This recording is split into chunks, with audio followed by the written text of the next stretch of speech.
Hi guys, welcome back to my channel. Today I'm going to go into depth on my rehab stay. I woke up sick, my kids are sick, so if I'm sneezing and stuff, that's kind of what's going on. So how it all started was I was having a hard time getting off of the last 2 milligrams of Valium, and I was talking to my therapist about, the hard time I was having, and she suggested, have you looked into a rehab? So then after talking with my husband and our therapist, we decided that, yeah, it'd be worth doing. So then I came home and looked at different rehab places to see which ones would accept my insurance. And finally found one and called them. There was one bed left. They held it for me, and I went down that night. Since it was over Thanksgiving, my family was leaving town, and I went there, which is not ideal, but I was kind of stuck in the withdrawal, and I just was really, really struggling at this point. So I ended up going down there that night and got my bed. It was a really nice place. It was clean.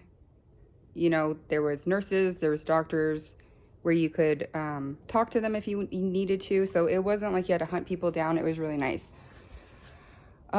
So the first 3 days, you're not allowed to have your phone. They consider it like detoxing. And the frustrating part for me was when I went in, they had to do a bunch of tests to see what you're on. They asked you a bunch of questions, and then they admit you. So they said, okay, we're going to start you at the 2 milligrams, and we're going to just cut it down, cut it down, cut it down. And when you leave, you're going to be good. And I was asking a ton of questions for people who had gone through it. And they're like, yeah, it was great. I remember leaving feeling, pretty good. And then the first night, I got a 5 milligram dose of Ativan. I'm going to change this. I got a 5 milligram dose of Ativan. And I'm like, okay. And they said that, I need to talk to the doctor. I was like, okay, I'll talk to the doctor tomorrow. I got Neosporin on my lips. It's so dry out here. So then the next day, I went back and I talked to the doctor. And she said that they have to make it look as if I really need to be there. And I'm like, well, 5 milligrams of Ativan 4 times a day? Like, no. So she's like, well, let me, take it for a day, see how you feel. And I'm like, okay. So she wouldn't switch it at that point. I took it for a day, and then I ended up talking to somebody else. And I was like, the Ativan's making me feel high, and I don't feel well, and it's so much higher of a dose. And I was like, can you switch me back to Valium? And no, it was 2 milligrams of Ativan. I'm sorry, 2 milligrams. But that's higher than my 2 milligrams of Valium. Okay, that's where I was like, okay, I'm getting the wrong dosage. So 2 milligrams of Ativan 4 times a day. Sorry about that. So I'm talking to the doctor, and I'm like, the Ativan it's just not sitting well with me.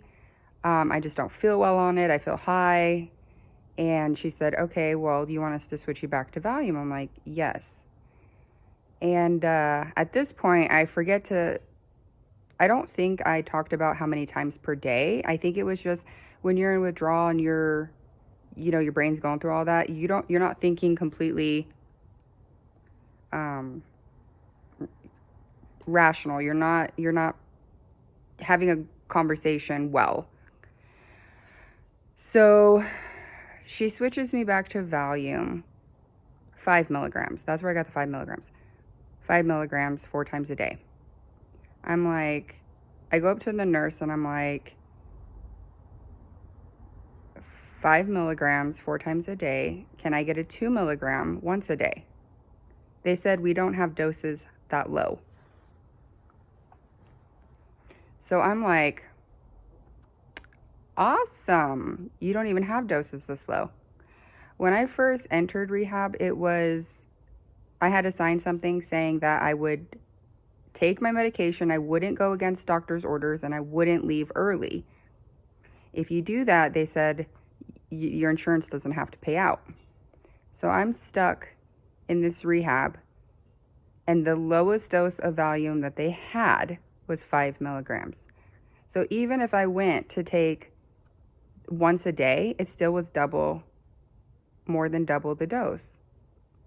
So I just started turning it down, because it was either leave and risk not having the insurance pay for it, or take it and then leave with a way bigger problem than I came in there on, or don't take it and go through withdrawal. By this point, I was already going through withdrawal. Like, I was already like feeling really shitty, I guess. So I stopped taking it, and I was talking to the doctor, and I was trying to ask the nurses, like, why did you accept me in here when you didn't even have the dose that I'm on? My dose is lower than you guys even have. And so the rehab place that I was at had gates around it, so you were able to go outside and walk around without worry, because, if you're in a bad area. So I would go out and I would just walk around, and I just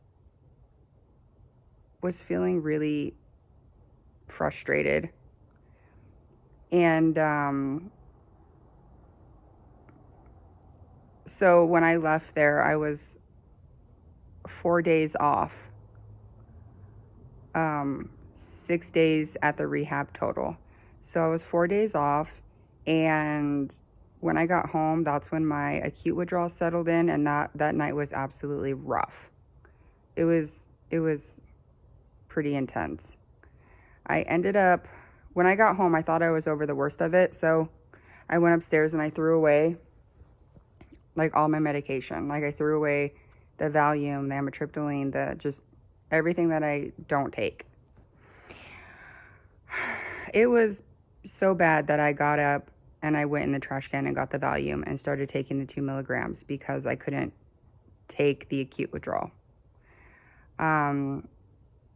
It helped me sleep, but it didn't pull me out of the withdrawal. And I was in withdrawal for another week until I decided to just stop taking it, because taking it wasn't doing much. And I was afraid of different things that could happen when you reinstate. So I was like, okay, well, if I don't, I'm going to deal with these withdrawals, but at least it's a little safer than reinstating and having all these issues.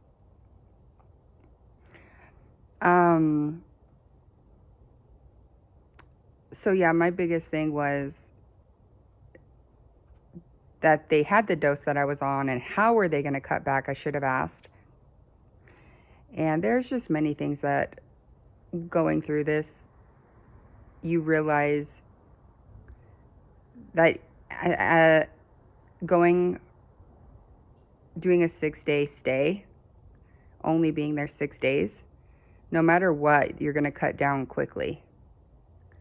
So no matter what, it's going to be difficult if you do the rehab stay. I am going to say this because I do get a comment saying that I'm telling people what to do, and I don't know anything about this medication, and I shouldn't be talking about this, but, this is my experience. And if you haven't experienced it, like some of the doctors prescribing it that are helping people get off of it, how can you help somebody get off of something that you've never experienced and you don't really know? You only know a book that tells you what it's going to be like. I'm going to say, go talk to your doctor before you do anything. but this is just my personal experience. I hope I'm not missing anything, but some of that stay was a little bit of like a blur because I was not in a good place. But I think for the most part, I got most of the things correct. But if you have any questions, feel free to leave me a comment down below. Like I said, I'm not feeling too hot. I managed to take the kids to school and now I'm just kind of chilling. My husband reminded me to do this video because I forgot. All right, guys, I will talk to you later. Have a wonderful day. Bye.